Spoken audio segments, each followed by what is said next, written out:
Bonjour à tous, bienvenue sur Only a Giant Podcast numéro 119. Moi c'est Plax, je suis avec Thiergo. Comment vas-tu Thiergo? Est-ce que tu es content que la saison reprenne enfin? J'ai la tête dans le cul et ce podcast est sponsorisé par McCafé.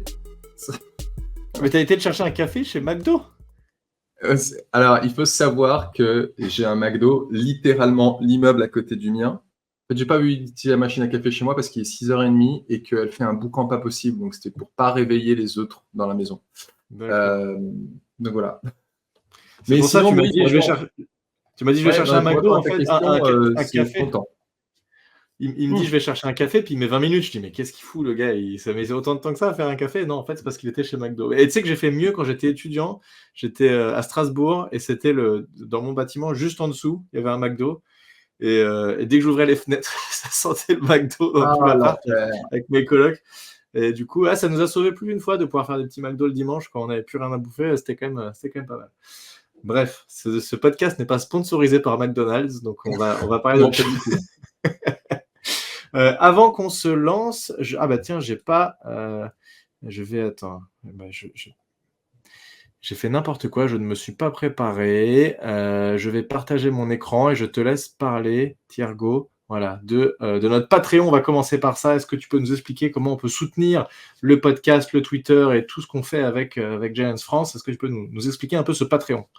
Ben oui, tout à fait. Alors, je pense que certains d'entre vous le connaissent très bien déjà. Pour les petits nouveaux, patreon.com/onlyagiantsfootball podcast, pardon. Podcast. Oh là là, il n'est pas réveillé. Only a Giant sans S. Je suis vraiment pas réveillé. Comme vous savez, tout ce podcast, le blog et compagnie, c'est du bénévolat pour nous. Ça nous coûte un peu des sous. Et donc, en fait, le Patreon, c'est un moyen pour vous de nous soutenir financièrement si vous le souhaitez. Absolument pas obligatoire. Vous faites comme vous voulez. Vous voyez, il y a différents niveaux. Graham Gano, Dexter Lawrence, Plaxico Burress. On me fait remarquer d'ailleurs qu'il manque un niveau Michael Strahan. C'est Dr Good qui m'en a parlé il y a pas longtemps. Dr Good qui nous est un contributeur régulier et qu'on salue. D'ailleurs, si tu as le nom des autres contributeurs, je te prends un peu à la volée, mais ce serait pas mal de les saluer aussi. Et voilà, vous pouvez choisir un niveau et vous n'êtes pas obligé de faire ça sur plusieurs mois. Vous pouvez faire ça un seul mois si vous voulez. Et nous, ça nous aide beaucoup. Et il y a des petits goodies à gagner selon votre niveau de contribution. Voilà. Le niveau Michael Strahan, qu'est-ce qu'on met dedans? Je sais pas, on va trouver un truc. On va trouver un truc. Et on le place où? On le met mieux que Plaxico Burress? Ah ouais, le Michael Strahan, il serait au-dessus de Plaxico Burress quand même, pour le coup. Quand même, il a fait quand même 15 ans de carrière chez les Giants. Ça me fait penser que, vous voyez, les 100 ans des Giants, sur le site des Giants, il y a un top 100 des joueurs de l'histoire de l'équipe. Alors moi, j'ai un peu de retard. Je pense que j'en suis au top 50 maintenant. Mais allez y jeter un coup d'œil parce qu'on apprend plein de trucs sur l'histoire des Giants si ça vous intéresse. Et il y a aussi des jolies petites surprises. Il y a des anciens joueurs qui participent, qui commentent ce top 100 et tout. C'est assez sympa. Donc vous allez sur giants.com et vous pourrez trouver ça. Ouais, avec Bob Papa qui anime tout ça. Et oui, effectivement, il y a plein de joueurs qu'on ne connaît pas du tout parce que c'était des joueurs passés d'une autre époque. Donc, effectivement, c'est pas mal. J'avoue que j'ai pas tout suivi, moi, sur ça. Mais bref, on sait à peu près qui sera le premier. Hein. Je crois qu'il n'y a pas trop de doute. Encore une fois, autant qu'on savait quelle allait être la plus belle action de l'histoire des Giants, on sait à peu près qui va être le joueur le plus... évident. Rappelle-toi de notre discussion avec John où, tu vois, pour certains, c'était Lawrence Taylor. Pour d'autres, c'était Eli Manning. À mon avis, ça va jouer entre 3 joueurs. Bon, moi, je pense que c'est Lawrence Taylor. Il n'y a pas à chier, c'est quasiment sûr. Et un Eli Manning, c'est s'il y a beaucoup de votants plus jeunes, peut-être, je sais pas. Bon, je pense quand même que Lawrence Taylor devrait l'emporter assez largement. Bref, c'était le Patreon. Et donc, le sujet du jour, on va parler du 53, mais on va commencer par évoquer un petit truc qui est apparu cette semaine, il y a quelques jours au moment où vous allez regarder ce podcast, et le numéro 1 du coup de Malik Nabers, puisqu'il y a une histoire derrière ce numéro 1, et en fait c'est un numéro qui avait été retiré, et c'est même en fait le premier numéro de l'histoire du football professionnel aux États-Unis qui avait été retiré, et la famille a accepté de redonner ce numéro. Donc en fait ça veut quand même dire, c'est quand même un sacré signe de confiance de la part des Giants de rien que d'aller demander à la famille, est-ce qu'on peut, ça vous dit, est-ce que vous êtes OK pour retirer ce numéro, enfin pour réintégrer ce numéro qui avait été retiré. D'ailleurs, je trouve que c'est un peu débile d'avoir retiré autant de numéros que ça, parce qu'ils en ont, il y en a presque entre 0 et 10, il n'y en a quasiment aucun disponible. Bref, qu'est-ce que toi tu penses de ça, et est-ce que tu peux nous en dire un peu plus sur ce joueur et le fait que c'était ce premier numéro de l'histoire du foot? Ouais, alors le joueur en question, c'est Ray Flaherty, qui jouait au poste de end dans les années 30. Alors, je ne sais pas très bien ce que ça veut dire. On ne sait pas très bien si end, ça veut dire offensive lineman ou defensive end. C'était aussi à moitié un receveur, tu sais, parce qu'à l'époque, dans les années 30, on jouait des deux côtés. Enfin, lui, il a commencé à jouer pour les Giants en 1929. Jusqu'en 1935. Il a gagné un championnat avec les Giants en 1934. Il a fait 7 All-Pro. Il a été meilleur receveur en 1932. Il avait le plus grand nombre de yards en 1932 aussi. Et donc, on a retiré son numéro 1 à la fin de sa carrière. Ça n'avait été fait par aucune équipe. Et il s'est retrouvé au Pro Football Hall of Fame aussi parce qu'il a été coach des Redskins à l'époque. Wow. Pendant, il a fait des choses. Il a fait beaucoup de choses. Donc, c'est quand même un sacré joueur et un sacré coach qui a marqué la NFL.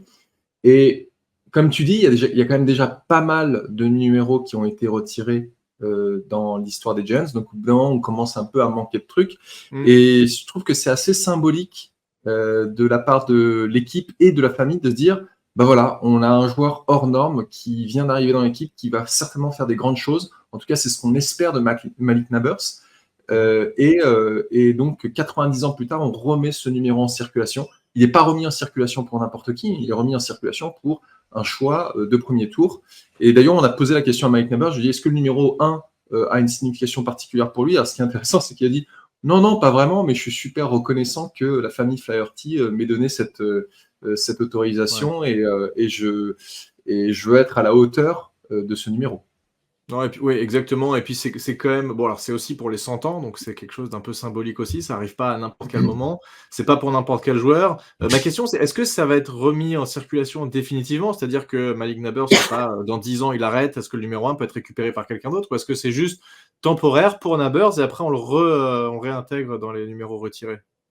Alors, ça n'a pas été dit, mais pour moi, c'est comme ça que je l'ai compris. C'est que il est retiré, enfin, il est remis en circulation à titre exceptionnel. C'est-à-dire que si Nabers est un gros bust ou si Nabers fait une carrière qui est bonne mais sans plus, il sera retiré pour juste Flaherty. Après, si Nabers est un Hall of Famer et que l'équipe a aussi envie de le retirer, en fait, il aura été retiré pour deux raisons. Il aura été retiré pour Flaherty et il aura été retiré pour Nabers. Donc, ça veut dire aussi que peut-être que plus tard, à l'avenir, il y aura d'autres numéros qui sont remis en circulation, à chaque fois avec l'autorisation soit du joueur, s'il est toujours de l'ancien joueur, s'il est toujours vivant, ou de l'équipe, de la famille. Et de l'équipe aussi, je pense, du coup, pour le coup. Mais bon. Et pour moi, il ne faut pas que ce soit fait pour n'importe quel joueur. Il faut vraiment que ce soit quelque chose d'exceptionnel. Alors, on pourrait se dire, est-ce que c'est pas un peu tôt pour donner ça pour Nabers s'il n'a rien fait d'exceptionnel? Bon, il a quand même eu un training camp qui nous a montré qu'il y avait une grosse hype derrière lui, qui était capable de faire des choses assez incroyables. Et on espère qu'il sera à la hauteur de ce privilège qui lui est accordé. Ouais, alors j'ai vu toujours un peu sur cette histoire, puis on va passer à autre chose, mais moi, je suis pas ultra fan de retirer des numéros comme ça, ou... Bon, là, je sais pas combien on en a retiré, mais au moins une dizaine, donc c'est un petit peu chiant. Et puis, les joueurs aiment bien avoir des numéros cool quand même. Même si certains disent, bon, on s'en fout. Bon, c'est vrai qu'il y en a certains qui aiment quand même avoir certains numéros. Le 1, il est assez symbolique. Est-ce que c'est pas le 1 qui est indiqué à chaque fois qu'on se fait drafter quand ils présentent Roger Goodell et tout là, c'est toujours le 1, je crois, par défaut qu'ils mettent. Ils ont un numéro avec ils ont été mettre le nom du joueur à l'arrière et puis ils ont juste mis le numéro 1 par défaut pour tout le monde. Donc c'est un numéro qui est quand même sympa. J'ai vu quelqu'un, je me souviens plus, sur Twitter qui disait ce qui serait cool en fait, c'est déjà d'enlever tous ces numéros parce que ça sert à rien et puis ça bloque certains joueurs qui peuvent pas avoir leur numéro, etc. Mais en fait, de mettre peut-être le nom d'un des joueurs sur le maillot définitivement, tu vois, tous les joueurs qui porteront ce numéro à l'avenir auront quelque part floqué un petit plus sur ce maillot-là spécifiquement. broder, par exemple, le nom du joueur pour lequel ça a été retiré ou quelque chose comme ça. Bon, bref, voilà, mais réintégrer ces numéros, moi, je suis absolument pas d'accord, mais ça, c'est plutôt mon côté traditionnaliste et qui valorise l'histoire des Giants. C'est important de retirer ces numéros pour justement honorer des joueurs qui ont eu des carrières exceptionnelles. Et là, on n'est pas en train de parler que de... Là, on se dit, ah ouais, Ray Flaherty, on s'en fout, il a joué il y a 90 ans. Non, on s'en fout pas, il a quand même marqué l'histoire des Giants, tout comme Lawrence Taylor et Eli Manning ont marqué l'histoire des Giants. Pour vous donner une idée, dans les numéros qui sont retirés, on va faire ça rapidement, il y a le 1, 3, 4, 7, 10 c'est Eli Manning, 11 c'est Phil Simms. Je ne passe pas à ceux que les gens connaissent peu.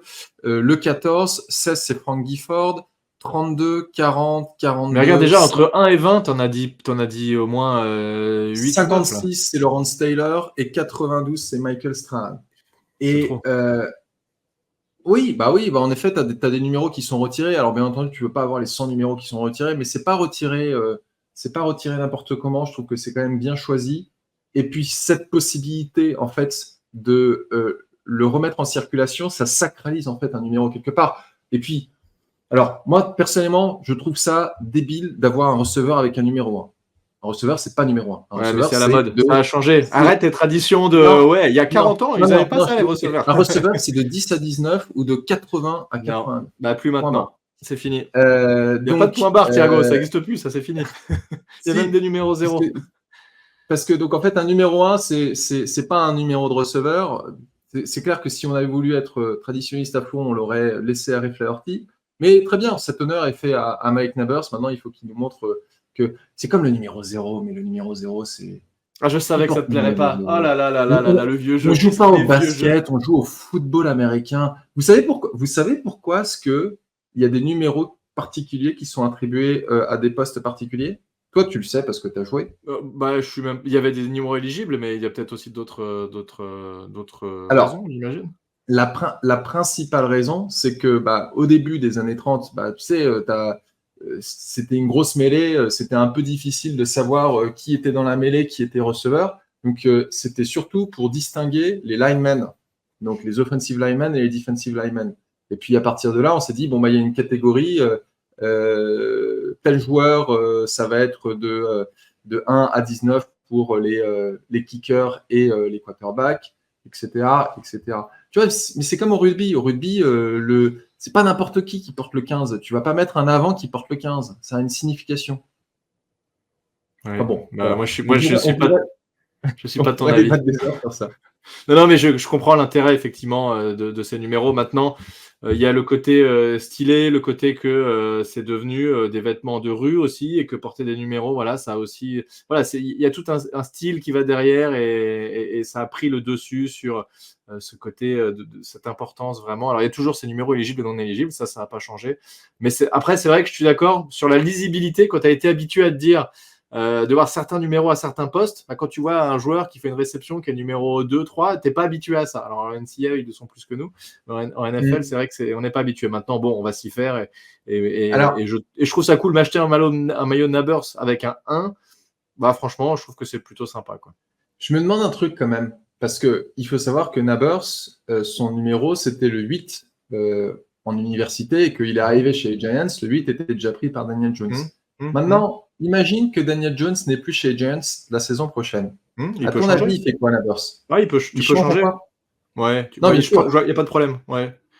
Non, je sais qu'il peut changer. Mais moi, je pense qu'il change. Mais vu que tu viens de recevoir un honneur d'une famille, d'un ancien joueur de porter le numéro 1, est-ce que tu changes direct pour le 8? Alors peut-être que ça dépend. S'il a fait une énorme saison et que tout s'est bien passé, il change peut-être pas. Maintenant, si ça s'est pas passé incroyable et que voilà, parce que les joueurs sont aussi superstitieux. Tu vois, une fois qu'ils ont mis un slip de match et qu'ils ont mis 3 TD, tu vois, derrière, il remet le même slip jusqu'à la fin de la saison. Donc, je pense que s'il fait une bonne saison, il peut garder ce 1, et c'est vrai qu'il y a une signation derrière, et c'est assez beau d'avoir remis ce numéro en circulation. Mais sinon, il peut repasser sur le 8. Ouais, ça fait beaucoup de si. Si Daniel Jones n'est plus là, et puis s'il fait une bonne saison, et puis voilà. Bon, on n'en est pas là, mais c'est vrai que on en parlera quand ça arrivera. C'est Ouais, pas impossible, exactement. ça peut arriver. Bref, bon, passons désormais à notre roster, puisque la semaine dernière a été annoncé le roster des 53 initial, puisqu'il va bouger, et il a déjà bougé, et Thiergo nous a fait un très bel article où il indiquait donc quel était ce 53 initial, et on a déjà des changements, en fait, puisque tu l'as écrit il y a quelques jours, au moment où on enregistre ce podcast, et il y a déjà eu des changements, et on va en parler. On va le faire dans l'ordre de ton article, je vais pas réinventer la roue, on va commencer donc par les quarterbacks. Et donc, on a Daniel Jones, Drew Lock, Tommy DeVito, avec Daniel Jones qui est sur le depth chart d'ailleurs. Tu as mis en italique sur le depth chart, il n'est pas à jour du tout. J'ai vu qu'il y a des joueurs qui n'étaient même plus là, etc. Donc, on ne va pas trop en parler. Mais en tout cas, tu as mis l'étoile sur Daniel Jones puisqu'il est capitaine. Il y a petite surprise quand même. Ils ont gardé 3 quarterbacks. Qu'est-ce que tu penses, toi, de ça? Alors, il n'y a pas de surprise sur les joueurs en eux-mêmes parce qu'on n'en avait que 3 de toute façon. Est-ce que tu valides ce choix de 3 quarterbacks? Souvent, on en a 2. Est-ce que 3, ça te semble logique? En fait, je pense que quand ils ont commencé le training camp, ils se sont probablement dit si Drew Lock a un niveau qui est suffisamment bon, on gardera Tommy DeVito en practice squad, comme l'année dernière. Sauf que Drew Lock s'est blessé lors du premier match de pré-saison. Du coup, ton seul QB qui connaît ton playbook et qui connaît l'équipe, c'est Tommy DeVito, derrière Daniel Jones, j'entends. Et aller chercher un backup à l'arrache, sachant que la blessure de Drew Lock, ça va pas l'immobiliser toute la saison. C'est juste que là, si demain, tu vois, on a un match contre les Vikings, Drew Lock, il sera pas forcément en état de jouer. Et on sait que Daniel Jones est un joueur qui est quand même assez fragile physiquement. Je crois qu'il n'y a pas une seule saison où il ne s'est pas blessé. Je crois Donc pas. on a besoin, on a besoin d'un backup. Alors c'est sûr que c'est pas idéal d'avoir 3 quarterbacks parce que du coup ça veut dire que tu as une place en moins ailleurs. Mais dans l'état actuel des choses, c'est la meilleure chose à faire. Oui, je suis assez d'accord. Et peut-être qu'il y avait une histoire aussi de protéger DeVito, être sûr qu'il ne soit pas récupéré par notre équipe, parce que vous savez que si on n'attaque pas les 53, il y a cette histoire, comment ça s'appelle, les waivers, où dans l'ordre de la draft, il me semble que c'est l'ordre de la draft, tu peux récupérer des joueurs. Et d'ailleurs, c'est comme ça qu'on avait réussi à avoir Jason Pinnock via les Jets, qui, à mon avis, à l'époque, voulait le garder, mais avait tenté, ou en tout cas voulait le récupérer sur leur practice squad, avait tenté de ne pas garder dans les 53. Il avait été récupéré par les Giants. C'est comme ça qu'on vient de récupérer un safety des Packers aussi, parce que les Packers avaient beaucoup de safety, et ce safety, donc on en parlera après, mais avait l'air assez intéressant. On a pu le récupérer aussi. À mon avis, l'objectif des Packers était potentiellement de le récupérer aussi, mais voilà, c'est un petit jeu de se dire, on le laisse partir, on le signe pas tout de suite, et on espère qu'il sera récupéré par aucune équipe pour l'intégrer dans notre practice squad. Il y a des paris à faire et ça marche pas tout le temps. Running back, donc Devin Singletary, Tyron Tracy Jr. et Eric Gray. Là, on en garde 3. Parfois, il y en a 4.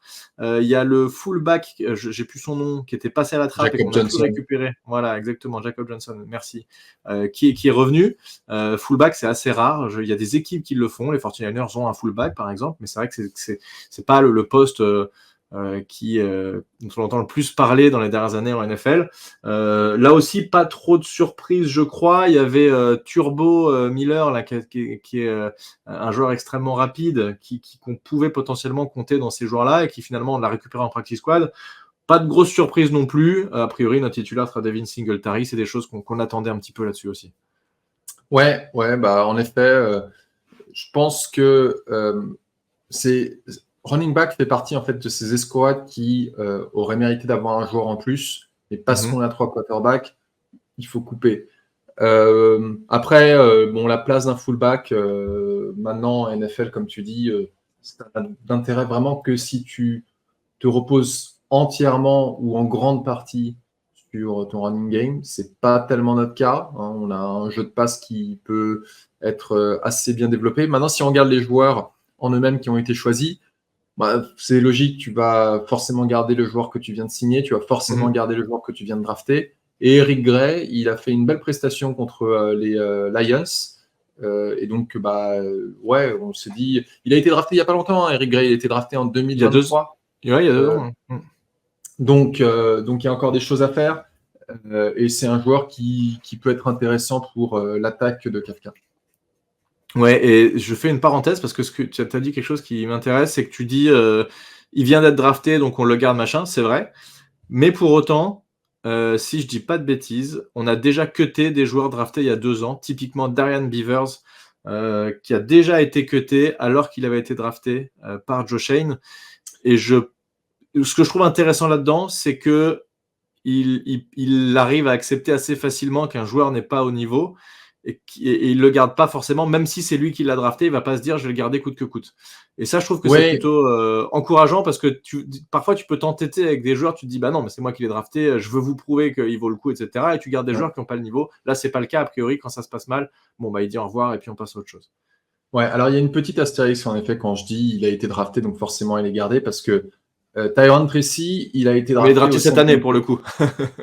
Non, mais ce que je veux dire, c'est qu'en fait, oui, mais tu vois, Tracy, il a été drafté au 5e tour et il aurait très bien pu être coupé à la fin du training camp s'il n'avait pas été Ouais. bon. Parce que la différence en fait entre un 5e tour et un UDFA, elle est minime. Par contre, c'est sûr que quand tu as drafté un joueur au 1er, 2e ou 3e tour, là, tu réfléchis un peu avant de le Bien libérer et de sûr. le mettre sur Ouais. le waiver. Parce que tu te dis, en fait, il est censé avoir de la valeur. Ouais. Donc, le fait d'avoir drafté n'est pas forcément une protection. C'est pas un totem d'immunité si tu as été drafté 4e tour ou plus tard. Non, c'est sûr. Après, bon, c'est quand même assez rare en général de se faire cutter dès la première année comme ça. Ce serait rigolo, tiens, de voir. Ça a dû arriver. Première Hmm. année, t'es même Dans deuxième, les troisième 6e, tour. 7e tours, c'est arrivé plein de fois. Ça, Ah j'en ouais? suis certain. Ok. Ouais. Ok. Bon, bah écoute, ouais, pourquoi pas. Mais ce serait rigolo de voir si dans les 2, 3e tours, des mecs, tu sais, tu te rends compte que c'est une cata absolue et tu le cut direct. Alors là, c'est vraiment Mais un il y a aveu pas, de je crois faiblesse. qu'il y a pas eu un truc comme ça. Il me semble que c'était les Panthers qui avaient coupé un 2e ou 3e tour à la fin du training camp tellement c'était Ouah, la catastrophique. vache. Ah ouais, faut vraiment que ça se passe mal, quoi. T'imagines Donc le cata, c'était, quoi. mais c'est là pour le coup c'est rare. Là Hmm. c'est vraiment rare. Ouais. Donc ouais. Tight end, on a 3 joueurs là aussi. Là aussi, c'est peut-être un peu léger. Donc Daniel Bellinger, Theo Johnson, le rookie, et Chris Manhertz. Bon, là, c'était surtout Daniel Bellinger et Theo Johnson qui étaient intéressants, puisque des vrais receveurs, vrais tight end capables de recevoir des passes aussi. Manhertz, j'ai l'impression que c'est plus pour du bloc. Alors, il y avait eu Jack Stoll aussi, ou un nom de ce genre-là, d'un gars qu'on avait Ouais. récupéré Lawrence Cager. des Eagles qui est parti. Alors, Lawrence Cager, je crois qu'il est sur l'injured reserve, si je dis pas de bêtises. Il n'est pas là pour l'instant, mais c'est parce qu'il est blessé. Je vais vérifier injured reserve. Ouais, il a eu des blessures pendant le training camp. Non, c'est juste que Lawrence Cager, ça fait 2 ans qu'on l'a dans l'équipe. C'est pas un joueur qui est Practice squad. exceptionnel. Il rend des services, mais sans plus, quoi. Ouais, il est dans le practice squad. Alors, il a quand même mis quelques TD, puisque le mec est un peu surpris, ce que personne n'attend et qui finalement est capable de faire une ou deux réceptions. Donc, en fait, il arrive à mettre 1 ou 2 TD par saison. Apparemment, il était intéressant pendant le training camp. Donc, pourquoi pas le voir activer à un moment donné. C'est très possible. On rappelle qu'on peut activer des joueurs du practice squad aussi à certains moments. Donc, c'est tout à fait possible. Est-ce que tu as quelque chose à rajouter sur ces tight ends? Non, Daniel Bellinger qui est désigné comme titulaire, encore une fois, on vous dit la depth chart, elle n'est pas officielle et ça va bouger tout le temps. La seule chose, c'est que j'ai pas vraiment fait attention à Theo Johnson pendant la pré-saison, donc je sais pas s'il a Pas fait très quoi en que ce vue. soit. Pas très en vue. Voilà. Mais on a tellement parlé de ce joueur que j'ai hâte de voir ce qu'il peut produire sur le terrain.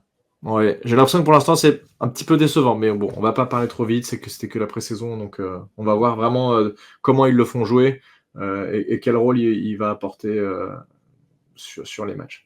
Alors après, on va parler des wide receivers qui pour moi sont la vraie force de notre équipe, alors que ça c'est vraiment un changement par rapport à quelques années où pendant longtemps on était en galère, on avait des Roger Lewis ou des mecs vraiment nuls qui étaient receveurs 2, c'était terrible. Là, dernièrement, on a eu Darius Layton qui était notre receveur numéro 1 pendant longtemps, donc là aussi c'était vraiment compliqué.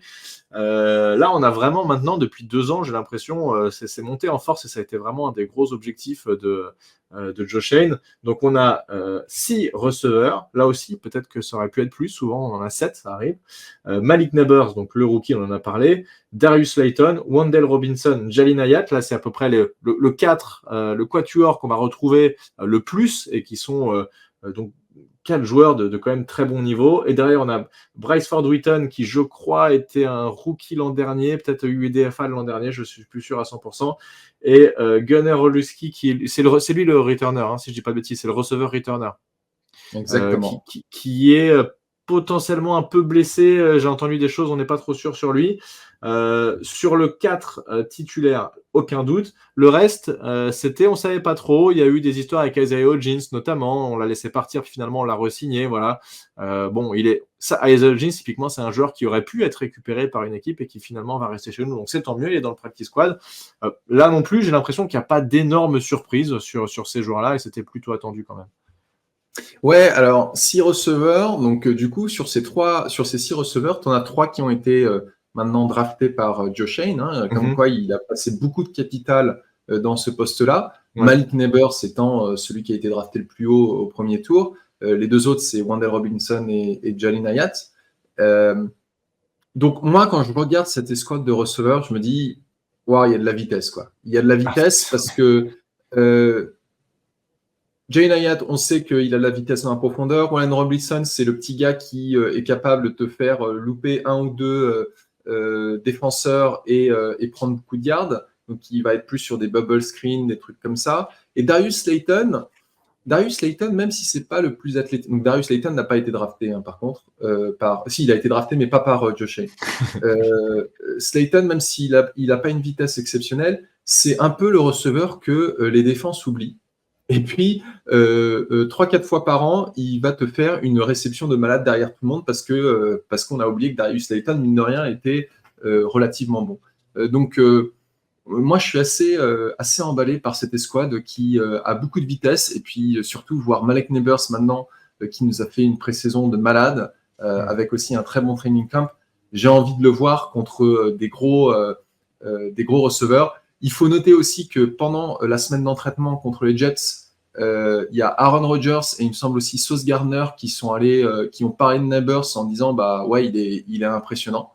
C'est pas des bras cassés qui parlent de ce gars-là. Quand tu as un futur Hall of Famer et le meilleur cornerback qui te disent que ton receveur c'est un bon, ça a beau être les Jets, ça a du crédit. Et puis après, Bryce Ford Wheaton, pas grand-chose à dire, ça aurait pu être lui ou un autre. C'est sûr que Isaiah Hodgins, on l'aimait bien, mais il n'a rien fait la saison dernière, donc moi, je n'étais pas étonné de le voir couper. Et Gunner, on verra s'il peut reprendre le poste de punt returner, ce serait pas mal. Je pense que c'est la raison principale pour laquelle il a été gardé, parce qu'on ne l'a jamais vu jouer en attaque. Oui, c'est vrai, il a effectivement pas joué, non, c'est juste le poste de returner qui est intéressant, là c'est complètement ça, aucun doute là-dessus pour le punt return surtout. Slayton, ouais, effectivement, alors tu disais 3-4 réceptions, je pense qu'il fait plus que ça en termes de réceptions longues, il fait quasiment 800 yards sur 5 des 6 dernières saisons, un truc de ce genre-là, donc il est quand même un receveur très intéressant. Je pense qu'il sera un peu moins impliqué cette année forcément, puisque tu as Jalin Hyatt qui arrive dans sa deuxième saison. Tu as Wan'Dale Robinson, s'il ne se blesse pas, qui devrait prendre plus de réceptions que l'année dernière, parce que malheureusement, il s'était un petit peu blessé. Et tu as Malik Neighbors, qui évidemment devrait prendre un max de réceptions aussi. Donc avoir Darius Slayton en receveur 2, pour moi, c'est lui notre receveur 2. C'est quand même un gage de qualité, je pense. Et on a quand même c'est vraiment ce quatuor qui peut être de très haut niveau et qui peut faire mal. Qu'est-ce que tu évoquais aussi? Ah oui, sur Sauce Gardner. Bon, je sais pas si tu as vu, mais Sauce Gardner, ça a pas l'air d'être le mec le couteau le plus aiguisé du tiroir non plus. Ce qui peut dire, vu ce qu'il a dit sur Daniel Jones, ok, clairement, ça se voit, il aime pas du tout Daniel Jones, il pense qu'il est très mauvais. Maintenant, être pas capable de faire un peu sa langue de bois en interview quand on te pose une question et de juste bloquer et d'avoir l'air complètement idiot devant tout le monde et que tout le monde rigole parce qu'ils ont très bien compris ce que tu pensais vraiment. Bon, il suffisait juste de dire oui, c'est un bon quarterback, j'en sais rien, t'inventes un truc.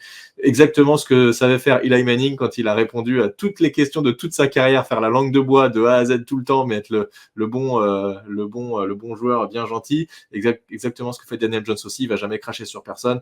Ouais. Je trouvais que c'était un peu limite de pas juste répondre correctement et vraiment squeezer la question en 3 secondes. De toute façon, c'est vrai qu'il y a eu ce truc sur Daniel Jones, mais maintenant, moi, j'en suis à un stade où je bloque, enfin, c'est pas que je bloque activement, mais j'ignore tout le Daniel Jones bashing qui existe sur... Et c'est pas que des gens qui ne supportent pas les Giants, il y a même des fans des Giants qui, en fait, passent leur temps à bâcher Daniel Jones, parce que de toute façon, Daniel Jones, qu'il fasse un truc bien ou qu'il fasse un truc mauvais, les gens vont le bâcher.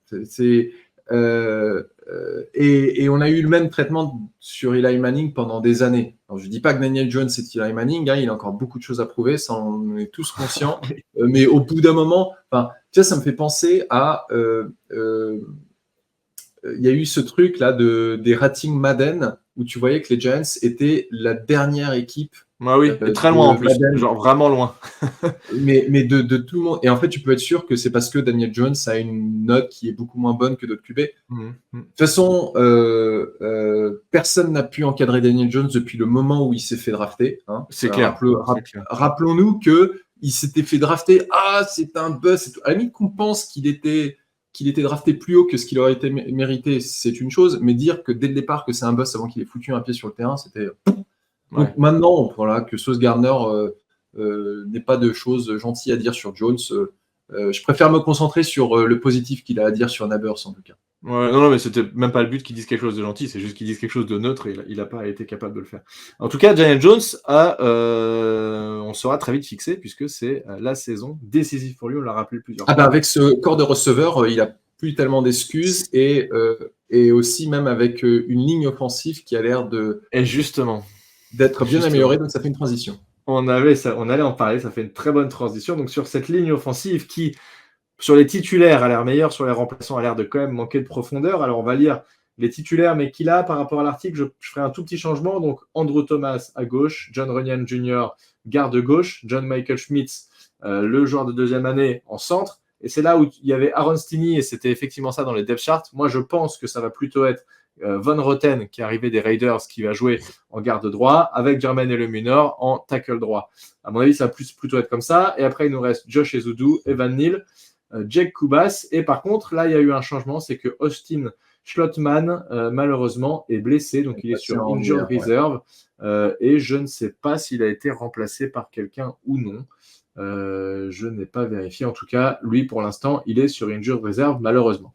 Oui, cette O-line titulaire a l'air quand même, sur le papier, d'être bien meilleure. On a vu des choses intéressantes pour l'instant dans cette pré-saison. Il va évidemment falloir le montrer maintenant, puisqu'on a quand même vu, ça faut être très honnête, on a quand même vu des poches de protection du quarterback qu'on n'avait pas vu depuis, je sais pas, 2011.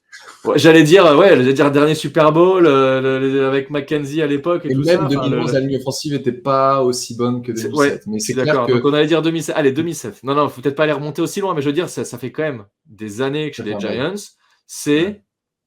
le quarterback doit prendre ses jambes à son cou et se faire bouffer la gueule tout le temps et doit, on l'avait déjà évoqué au cours d'un podcast, Daniel Jones, on peut comprendre que psychologiquement, je veux dire, il se sent sous pression tout le temps, même s'il a le temps, parce qu'en fait, il n'est pas habitué à avoir ce temps-là. Donc bref, on espère que cette O-line sera meilleure. Voilà, et tu as l'air de cet avis aussi, je pense, Thiergo, c'est ce que tu disais avant qu'on en parle.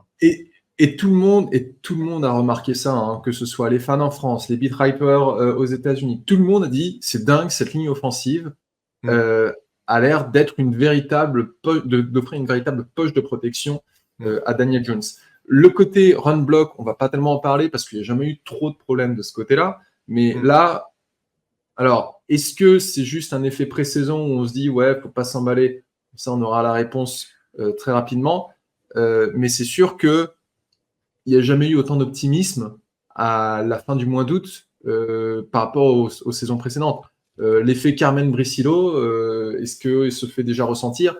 J'espère que c'est le cas. Oui, j'espère aussi. Donc, et ce qui va être surtout très important, et c'est ce que le staff a dit, c'est qu'ils ont besoin d'avoir 5 gars qui jouent tout le temps ensemble parce que tu as besoin en fait d'avoir 5 gars qui fonctionnent comme une seule et même personne, en gros. Parce que tes gardes, tu as besoin de savoir ce que fait ton centre et tu as besoin de savoir ce que fait ton tackle à côté de toi. C'est ultra important d'être synchronisé. Alors, ce qu'on peut dire sur les joueurs, c'est que Andrew Thomas, c'est notre deuxième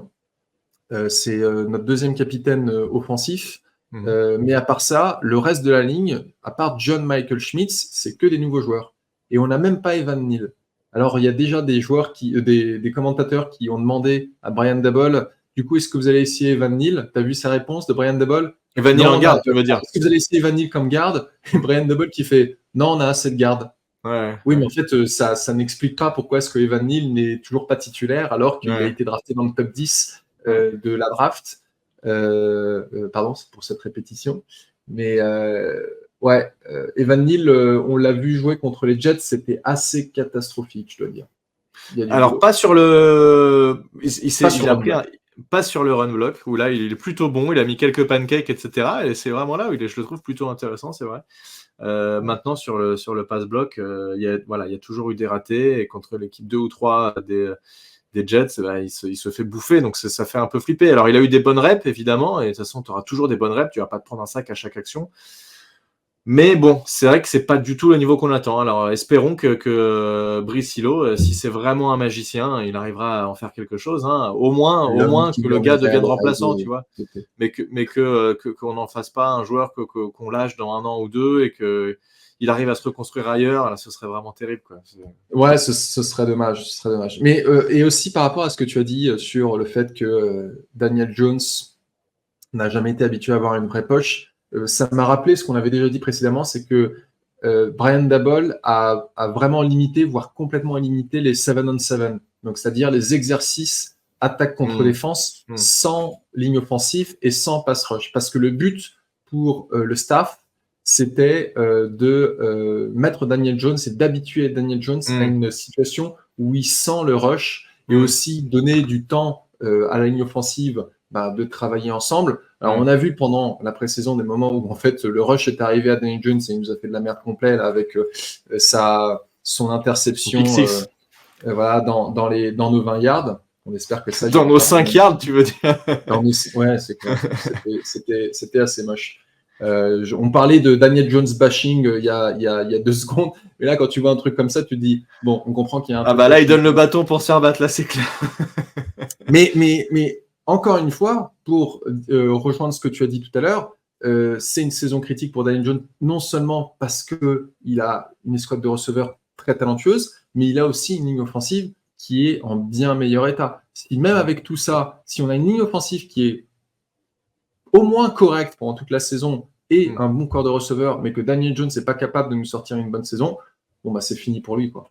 Ouais, sachant qu'il y a 2 ans, il nous fait une bonne saison avec pas de receveur et pas de ligne. Donc, bon, tu sais pas ce qui se passe dans la tête d'un joueur, c'est toujours difficile. Est-ce qu'il va ressentir cette pression? Je ne sais pas. C'est en tout cas effectivement décisif pour lui et il a intérêt à être au niveau. On a fait le tour de l'attaque. Ah oui, tu parlais aussi dans ton article de Marcus McKethan, c'est vrai. Bah tiens, tu vois, typiquement, un joueur drafté par Joe Shane, qu'il a déjà dégagé, tu vois, comme quoi il s'attache vraiment pas à ces joueurs.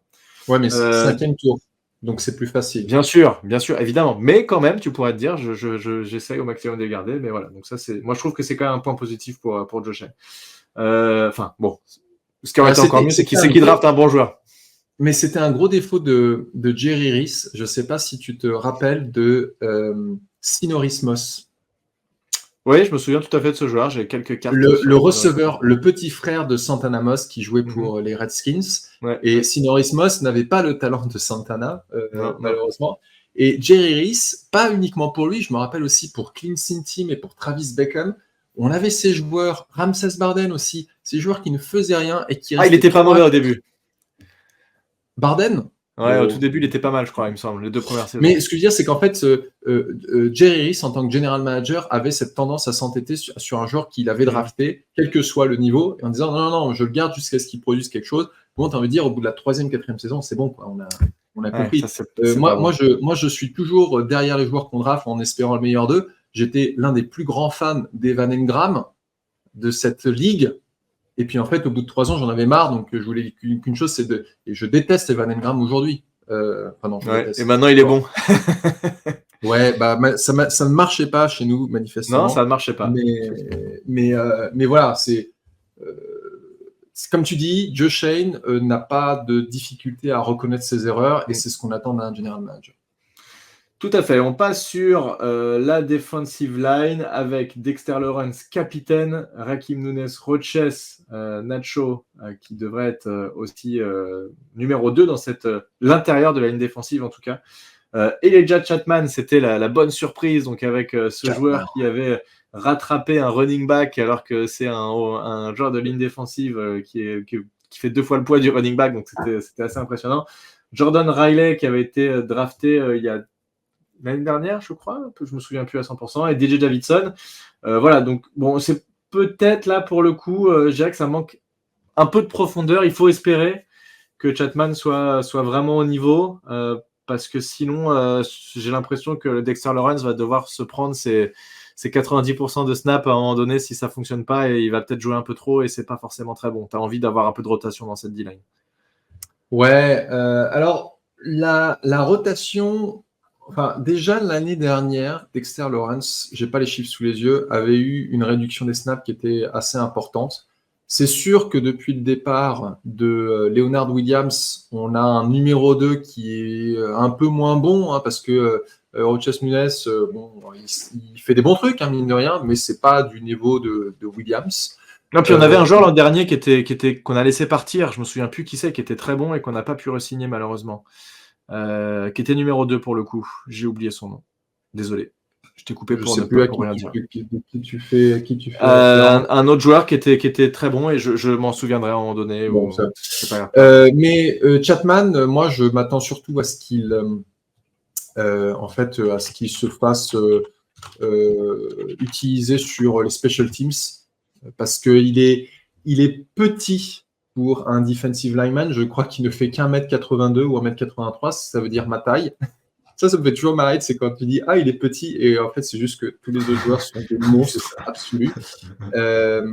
Mais c'est sûr qu'on a tous vu ce truc où il a rattrapé ce running back, et c'est ce que j'ai mis dans l'article, c'est que moi, je me suis posé la question de savoir si ce running back avait été gardé par les Texans, et quand j'ai vu qu'il avait été coupé, je me suis dit « Bah ouais, c'est normal ». Alors, il a été récupéré dans le practice squad des Texans, mais je veux dire, quand tu es un running back et que tu t'es fait rattraper par un defensive lineman, c'est un peu la honte. Que tu te fasses rattraper par un defensive back ou un linebacker, pourquoi pas, mais un defensive lineman, c'est un peu la honte quand même. Donc, mais voilà, sinon, à part ça, pas grand-chose à dire sur cette ligne défensive. C'est pas principalement, à part Dexter Lawrence, c'est pas eux qui vont faire le rush sur le quarterback. Ils sont plus là pour occuper les linemen, puisqu'on est dans une défense en 3-4, pour ceux qui ne s'en rappellent pas. Je crois que c'est Eshon Robinson, le joueur que je voulais évoquer, qu'on n'a pas pu garder. Il me semble que c'était lui qui était plutôt pas mal l'an dernier, qui avait été intéressant. Ah oui, c'est vrai. Oui, je me rappelle de Eshon Robinson. Ouais, il avait joué. Il avait starté 13 matchs, il en avait joué 17. Il est chez les Panthers maintenant. Bon, voilà. C'est ainsi. C'est ainsi. Ok, et on va passer désormais. Je suis désolé, j'étais en train de regarder, ça m'a un peu perturbé. En plus, j'ai l'impression qu'il y a des chats qui se battent sur ma toiture. Je sais pas ce qui se passe, ça a l'air d'être un peu la galère. Les edge rushers, donc ils viennent compléter en partie cette ligne défensive. C'est toujours un peu difficile de les classer. Est-ce que tu les mets dans la D-line? Est-ce que tu les mets sur les linebackers? Ou bon, ils sont classés en edge rusher. Donc Brian Burns, Kevin Thibodeau, qui avec Dexter Lawrence devrait faire quand même ce trio infernal et devrait nous permettre d'avoir vraiment ce front quand même qui serait d'un autre niveau par rapport à ce qu'on a eu l'année dernière. Derrière, on a Aziz Ojulari, Boogie Basham et Benton Whitley. Aziz Ojulari, finalement, en numéro 3, on espère qu'il va revenir à un niveau correct. Il a malheureusement été beaucoup trop blessé sur les saisons précédentes. Il n'a pas montré grand-chose pendant la pré-saison. Derrière Boogie Basham, Benton Whitley, bon, c'est plus des joueurs de rotation. En tout cas, bon, avec Brian Burns et Kevin Thibodeau, ça devrait quand même faire assez mal à mon avis. Et s'ils sont au niveau qu'on les attend, la secondary devrait être un peu plus tranquille, normalement. Brian Burns, il nous a montré des trucs pendant le training camp et la pré-saison que j'ai trouvé quand même assez hallucinant. Le spin move que tu as partagé sur Twitter, c'est la tornade, quoi. Moi, j'ai hâte de voir ces deux joueurs, Burns et Thibodeau, sur le terrain. Ça va être quand même assez fun. Ouais. Je veux dire, quand tu regardes Thibodeau, Burns et Dexter Lawrence au milieu, mais c'est sur le papier, et encore une fois, c'est que le papier, hein, pardon, c'est souvent emballé sur le papier, mais ça fait peur, quoi. Ça fait peur pour les attaques adverses surtout. Oui, pour les quarterbacks adverses. Et c'est quand même une marque de fabrique, on va dire, historique des Giants, d'avoir ce pass rush qui est quand même puissant et imposant. On a gagné des Super Bowls en partie grâce à ça. On avait vraiment des joueurs 1, 2 et même 3 derrière qui étaient capables de vraiment mettre la pression sur le quarterback, qui pouvaient faire des rotations comme ça. Donc bon, ça fait partie de l'identité quand même des Giants depuis un paquet de temps. Derrière, on a les linebackers, donc là plutôt inside linebacker. avec Bobby Okereke, Micah McFadden, qui est a priori notre duo d'inside linebacker. McFadden qui était un peu blessé, qui s'est blessé pendant un match de pré-saison. On espère qu'il sera disponible pour le match numéro 1.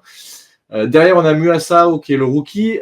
Isaiah Simmons, qui était là, catégorisé comme linebacker. Bon, il est plutôt DB. Bon, on ne sait pas trop où il est. Il est un peu hybride dans tout ça. Puis on a toujours Carter Coughlin.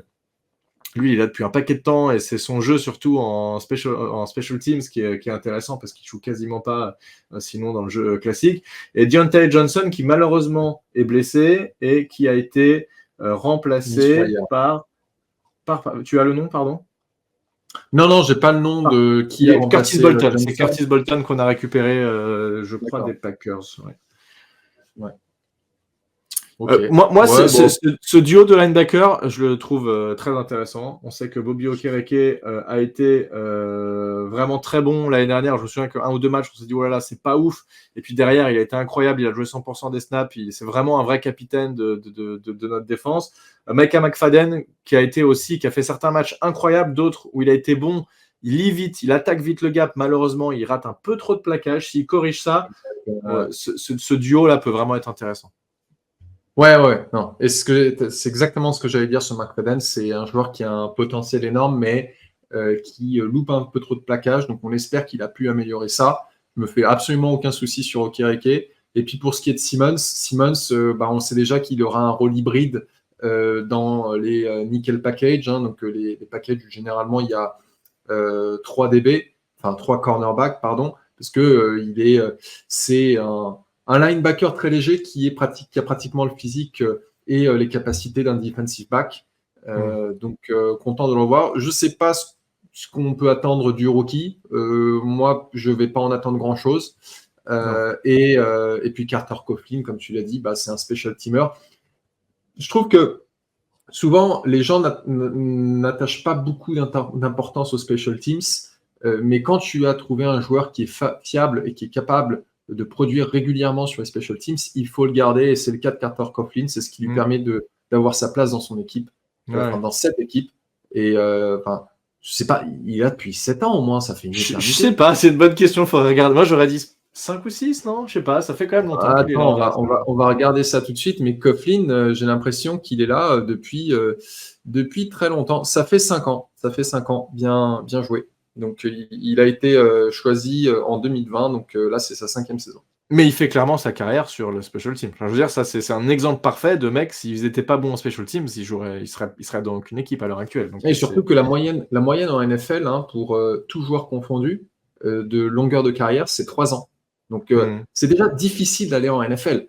Passer 3 ans en NFL, c'est encore plus difficile. Et puis après, tu as le summum du summum, c'est arriver à faire plus de 10 ans de carrière. Et même, tu as des gars qui font plus de 10 ans de carrière et qu'on considère comme mauvais. Ouais, c'est clair. C'est vrai.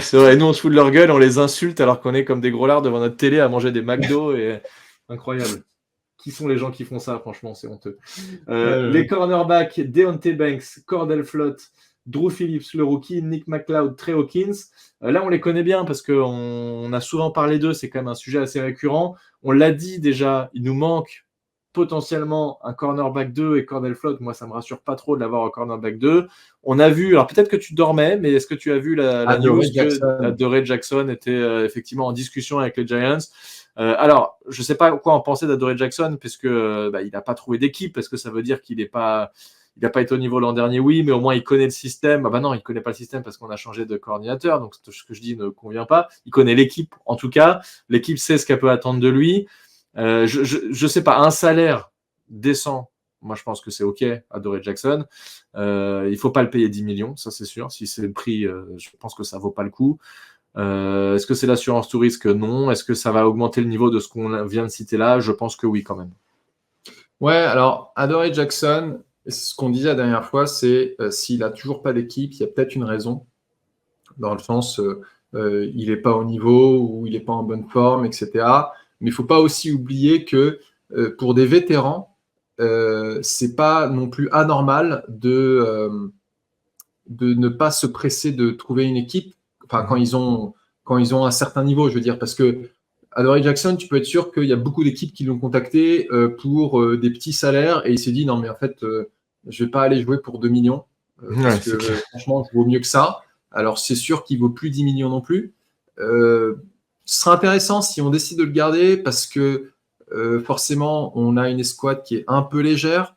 Cordell Flott comme cornerback 2, ça me rassure pas beaucoup. Drew Phillips, c'est plus un inside corner. Et puis, Nick McLeod et Trey Hawkins, enfin voilà, on est vraiment on est en mauvaise position là. On est un peu en position de faiblesse. Pour moi, l'escouade de cornerback, c'est l'escouade la plus faible de cette équipe aujourd'hui.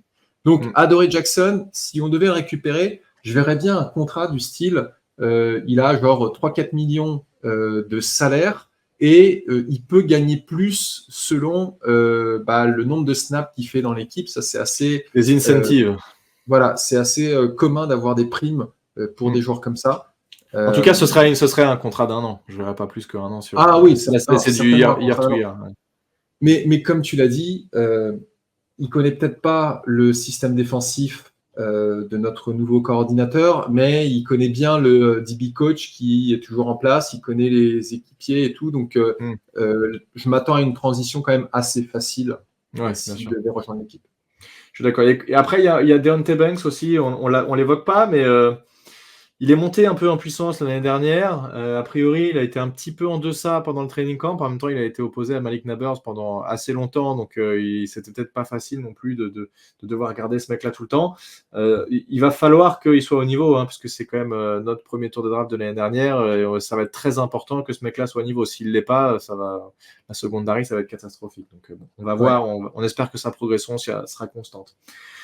Sur les safeties, alors on a Jason Pinnock, on en parlait en tout début de ce podcast, Dan Belton, Tyler Nubin, le rookie, Gervarius Owens qui avait été blessé pendant tout ou partie de la saison dernière malheureusement, mais qui était un joueur de deuxième année. Et on a signé également Anthony Johnson Jr., le safety. Alors, est-ce que ça veut dire qu'un de nos 4 joueurs qu'on vient de citer est passé en practice squad? Je ne sais pas. En tout cas, on a signé un safety qu'on a récupéré des Packers. Là, je suis un peu moins inquiet. Je pense que Pinnock, j'aime bien. Dad Belton, il nous a montré des bonnes choses. Tyler Nubin, a priori, ça devrait tenir la route. C'était peut-être le meilleur safety de ce qu'annonçaient tous les observateurs sur la draft dernière. Et puis, on l'a vu, je ne sais pas si tu as vu cette action où il blitz à un moment donné, et tu as un garde qui décroche. Et lui arrive lancé et il met un garde sur le cul quand même pour un safety, c'est quand même plutôt pas mal. Donc voilà, il a l'air d'être très physique ce Tyler Nubin, pardon. Je suis moins inquiet sur les safety moi que sur les corners perso.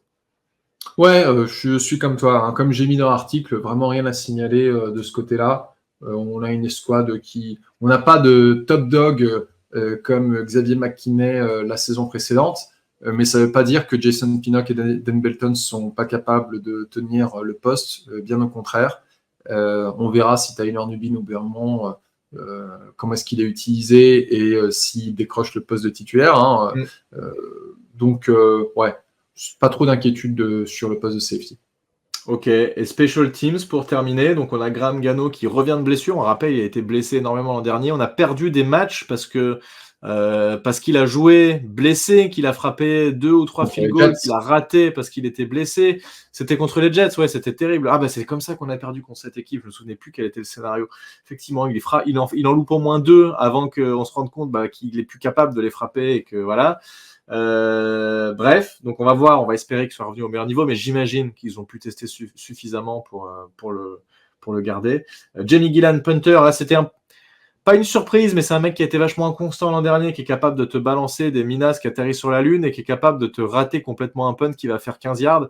Donc bon, c'est qui tout double avec ce joueur-là, puis Casey Crater, qui est long snapper, qu'on re-signe tous les ans, qui fait largement le taf.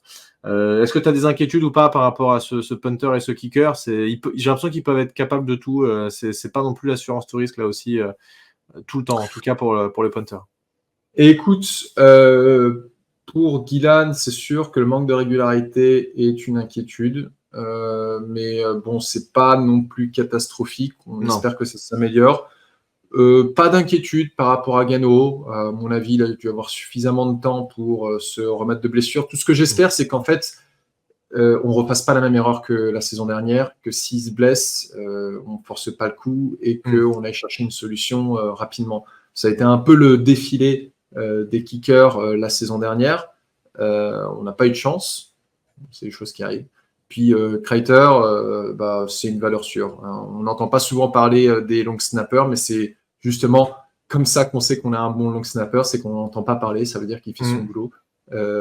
Pour ceux qui suivent les Giants depuis un peu plus longtemps, on a eu Zach Diossi qui nous a fait le taf pendant pratiquement 15 ans et il était d'une constance incroyable. Donc c'est bien d'avoir Kreiter comme ça aussi.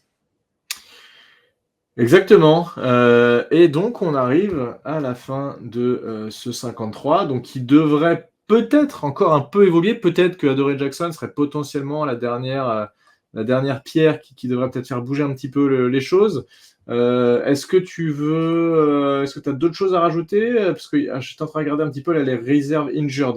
Donc, on a Schlottmann, on en a parlé tout à l'heure. Ah oui, Isaiah McKenzie, le receveur qui est returner aussi, qu'on espérait peut-être avoir pour faire les returns de field goal, pas de field goal, pardon, de kick-off, puisque la règle des kick-off a changé, vous le savez, vous l'avez vu si vous avez regardé des matchs de pré-saison. On n'a pas le droit de bouger tant que le mec a pas reçu la balle, etc. Donc on va voir des nouvelles tactiques, je pense qu'il y aura des choses assez intéressantes sur ces kick-offs. Deontay Johnson, on l'a évoqué, linebacker qui est blessé, le reste c'est un peu anecdotique. Et puis si juste je fais un petit tour à côté practice squad, quels sont les joueurs qui peuvent potentiellement être intéressants? KJ Cloyd qui avait fait 16 plaquages je crois sur le dernier match de pré-saison, donc potentiellement un mec qu'on pourrait avoir activé à un moment donné. Tomon Fox aussi, un mec qui peut être intéressant à certains moments. Isaiah Hodgins, on l'a cité déjà. Et le reste, j'ai l'impression que... Ah oui, Dante Miller, on l'a cité aussi. Ouais. Le reste, tiens, et Javarius Owens qu'on a cité dans les safety et dans le practice squad maintenant. Ah bah je le vois pas moi dans la liste officielle des Giants, je le vois pas dans le practice squad. Tu le vois où toi? Dans le practice squad, tu vas sur giants.com/team/player roster et il y est. Oh punaise, il y est effectivement. Alors attends, soit j'ai fait un refresh et ils l'ont mis entre temps, soit il a quoi sur sa tête sur la photo? Ah, il a un petit bonnet, ou je sais pas quoi. Là, effectivement, il est dans le practice squad. Donc, le fait qu'il a été remplacé par Anthony Johnson Jr. que tu as cité tout à l'heure dans le roster effectif. Voilà. Donc, tu vois, je crois que c'était pas le cas tout à l'heure. Ils ont dû le changer, à mon avis, entre le moment où j'ai ouvert la page il y a 1 heure et maintenant, ils ont dû le mettre à jour. Donc, voilà. Bon, bah écoute, au moins, ça répond à une de nos questions. Merci Thiago pour ce podcast. Est-ce que tu veux ajouter quelque chose avant qu'on se quitte et quand même, juste peut-être un petit mot, puisqu'en fait, la prochaine fois qu'on se reparle, ce sera après le match des Vikings, si je dis pas de bêtises. Exactement. Un petit mot, un petit prono. Tiens, allez, on se fait un petit prono. J'ai vu qu'on n'était pas favori sur ce match pour l'instant. Putain, on n'est pas favori. Alors que tu as tous les Giants qui disent c'est un match prenable, il faut qu'on le gagne. Alors c'est prenable, c'est quelque chose. Maintenant, je pense qu'en fait, nous on se dit c'est prenable, mais eux doivent se dire c'est prenable aussi, à mon avis. Ouais. Prono. Alors sachant qu'ils n'ont pas JJ Taylor. Non, c'est quoi déjà son nom? Tu parles de qui? Le receveur? Non, tu sais, les Vikings, leur quarterback de premier tour que tout le monde donnait aux Giants et que les Giants n'ont même pas considéré a été blessé. Ouais, après, c'est Sam Darnold. Sam Darnold, hein, il s'est joué quand même, hein, Sam Darnold. Hein. Ouais, non, je dis pas que c'est un manchot, hein, loin de là. Ça reste quand même un quarterback vétéran en NFL. Allez, on va miser sur un 27-17 pour les Giants. Ok, ça veut dire qu'on met 27 points dès notre premier match. Putain, ce serait beau. Ce serait magnifique. J'ai pas dit plus 30. Hein. C'est généralement la barre des 30 qu'on a du mal à passer. Ouais, mais s'en rapprocher, c'est déjà bien. En vrai, c'est déjà bien. Moi, je pense qu'on met vers les 20 points, quelque chose comme ça, et j'espère qu'on va gagner aussi. Là, c'est vraiment de l'analyse de supporters là, que je fais plutôt. Ouais, c'est clair. J'espère vraiment qu'on va gagner et on peut gagner, je sais pas, 21, 17, pourquoi pas, quelque chose comme ça, ce serait assez cool. Ouvrir cette saison par une victoire et pas se prendre un 40-0 comme l'année dernière, ce serait quand même un sacré changement. Surtout que le planning derrière qu'on a est assez difficile, donc il faut qu'on gagne. J'espère vraiment qu'on commence en 2-0. Qu'on se tape pas commencer en 0-2, ce serait catastrophique. Si on commence en 0-2, mec, on peut commencer à regarder les quarterbacks à drafter l'année prochaine. Là, il n'y a pas de doute. La saison, elle est quasi foutue si on commence en 0-2. Bref, en tout cas, j'espère que on arrivera à s'amuser un peu et que je vais pas rager. Tu sais, t'attends tellement ce premier match. Je me souviens, l'an dernier, cette déception, t'attends des mois et puis le premier match commence et à la mi-temps, t'es à 20-0, tu dis mais pourquoi j'attendais? Qu'est-ce que j'attendais en fait de ce truc-là, quoi? Et c'était tellement de déception d'un coup que bon. J'espère que ça se passera pas comme ça cette année. Bref, Non, on va s'arrêter là. On fera donc le point après ce match contre les Vikings et en espérant avoir de bonnes nouvelles et une discussion intéressante et joviale. Et on vous dit à très bientôt et amusez-vous bien pour ce premier match de saison. Et à plus. Salut Thiergo, salut tout le monde, ciao, bye. Salut.